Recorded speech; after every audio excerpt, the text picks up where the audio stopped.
નમસ્કાર મિત્રો, સ્ટડી બેગમાં આપનું સ્વાગત છે। આજે આપણે સીસીઈ ની તમામ 71 શિફ્ટના વન વર્ડ સબસ્ટિટ્યુશનના પીવાયક્યુની પ્રેક્ટિસ કરીશું। અંતે તમારો સ્કોર કોમેન્ટમાં જણાવજો।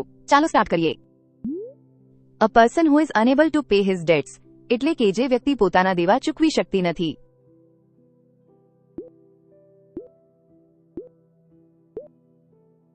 ઇન્સોલ્વેન્ટ, a sudden and violent overthrow of a government by a small group એટલે કે નાના જૂથ દ્વારા સરકારને અચાનક અને હિંસક રીતે ઉથલાવી દેવી।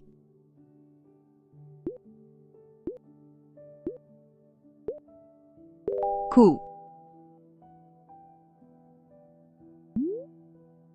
the study of ancient writing systems and inscriptions એટલે કે પ્રાચીન લેખન પ્રણાલીઓ અને શિલાલેખોનો અભ્યાસ।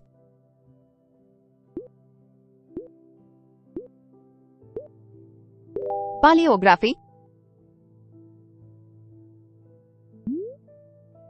a state of extreme poverty and destitution એટલે કે અત્યંત ગરીબી અને નિરાધાર સ્થિતિ।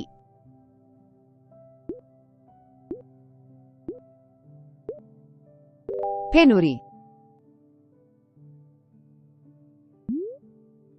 a person who knows a lot about fine arts or food, drink and can judge quality and skill એટલે કે એવી વ્યક્તિ જે કળા ભોજન કે પીણા વિશે ઘણું જાણતી હોય અને તેની ગુણવત્તા પારખી શકતી હોય।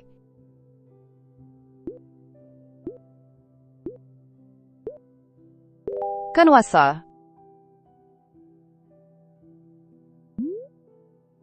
a piece of enclosed land planted with fruit trees એટલે કે ફળના વૃક્ષો વાવેલી બંધ જમીન।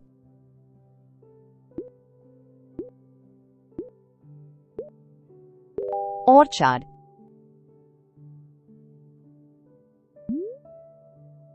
the branch of biology concerned with cyclical physiological phenomena એટલે કે ચક્રીય શારીરિક ઘટનાઓ સાથે સંકળાયેલી જીવ વિજ્ઞાનની શાખા।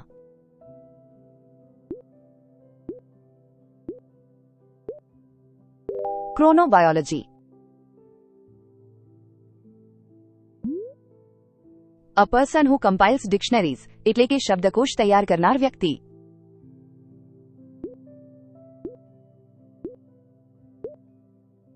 Lexicographer,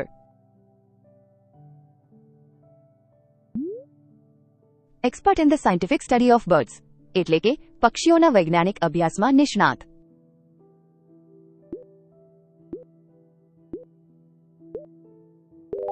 Ornithologist, the act of renouncing the throne એટલે કે સિંહાસનનો ત્યાગ કરવાની ક્રિયા।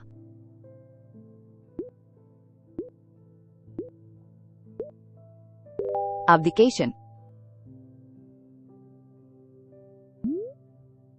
a place where money is coined એટલે કે જ્યાં સિક્કા બનાવવામાં આવે છે તે સ્થળ।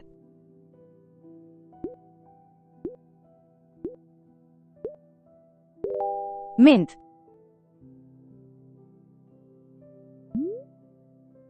the one who loves good food and knows a lot about it એટલે કે જેને સારું ભોજન પસંદ હોય અને તે વિશે ઘણું જાણતો હોય।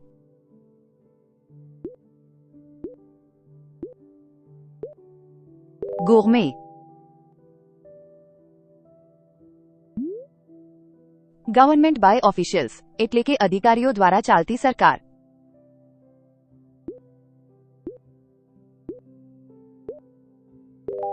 Bureaucracy,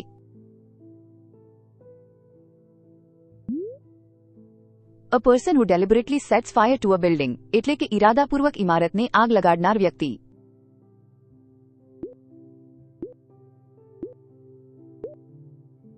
Arsonist,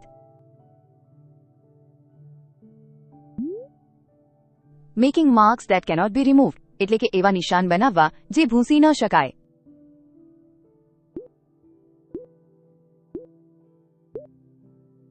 Indelible, a person who loves solitude એટલે કે એકાંત પસંદ કરતી વ્યક્તિ।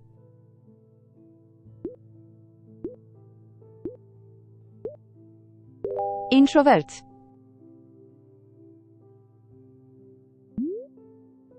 a statement or explanation that is clear, logical and consistent એટલે કે સ્પષ્ટ તાર્કિક અને સુસંગત નિવેદન અથવા સમજાવટ।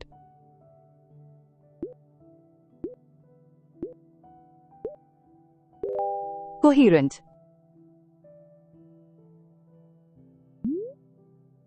The fear of closed spaces, એટલે કે બંધ જગ્યાઓનો ડર.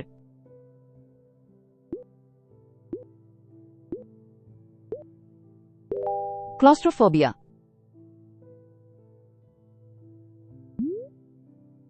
Dwarfed varieties of trees and shrubs grown in pots, એટલે કે કુંડામાં ઉગાડવામાં આવતી વૃક્ષો અને ઝાડીઓની વામન જાતો.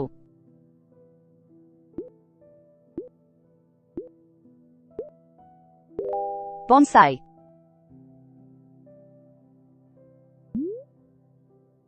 A person who loves food and finds pleasure in eating and drinking, એટલે કે ભોજનનો શોખીન અને ખાવા પીવામાં આનંદ મેળવનાર વ્યક્તિ.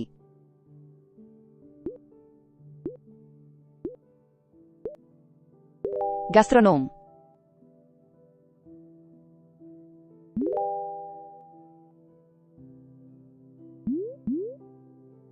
A constant effort to achieve something, એટલે કે કંઈક પ્રાપ્ત કરવા માટેનો સતત પ્રયાસ.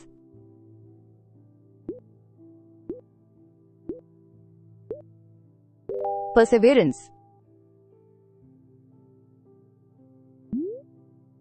A person who enjoys causing pain or suffering to others, એટલે કે એવી વ્યક્તિ જે બીજાને પીડા કે દુઃખ પહોંચાડવામાં આનંદ મેળવે છે.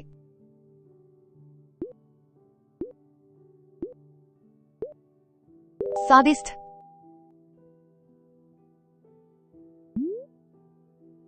A person who has a strong liking for books and reading, એટલે કે એવી વ્યક્તિ જેને પુસ્તકો અને વાંચનનો ખૂબ શોખ હોય.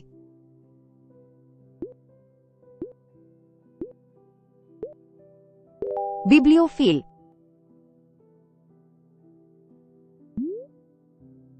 A person who studies and treats diseases and injuries of animals, એટલે કે એવી વ્યક્તિ જે પ્રાણીઓના રોગો અને ઈજાઓનો અભ્યાસ અને સારવાર કરે છે.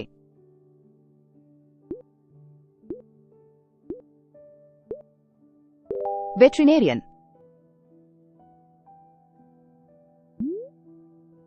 Act of deceiving somebody in order to make money, એટલે કે પૈસા કમાવા માટે કોઈને છેતરવાનું કૃત્ય.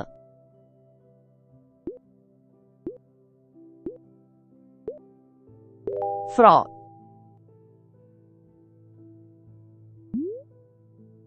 Succession of rulers belonging to one family, એટલે કે એક જ પરિવારના શાસકોની અનુગામી શ્રેણી.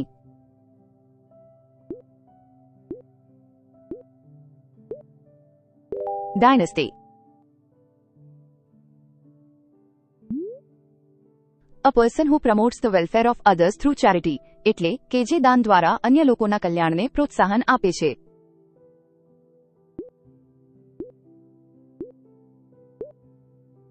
Philanthropist. A state of perfect happiness and great joy, એટલે કે સંપૂર્ણ સુખ અને મહાન આનંદની સ્થિતિ.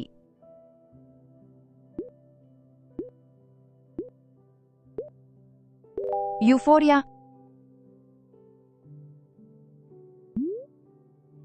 A herd or flock of animals being driven in a body, એટલે કે પ્રાણીઓનું ધણ અથવા ટોળું જેને એક સાથે હાંકી જવામાં આવતું હોય.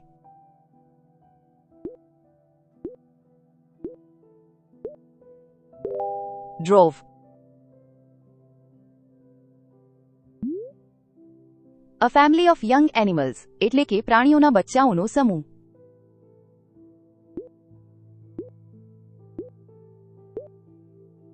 Brute. A brief and witty remark, એટલે કે ટૂંકી અને રમૂજી ટિપ્પણી.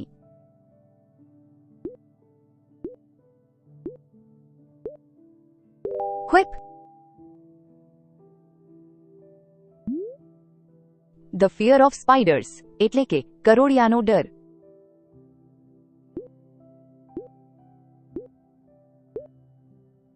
Arachnophobia.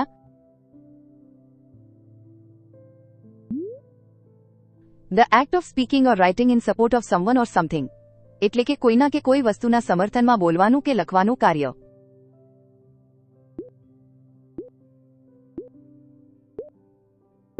Endorsement. A feeling of intense longing for something, એટલે કે કોઈ વસ્તુ માટેની તીવ્ર ઝંખનાની લાગણી.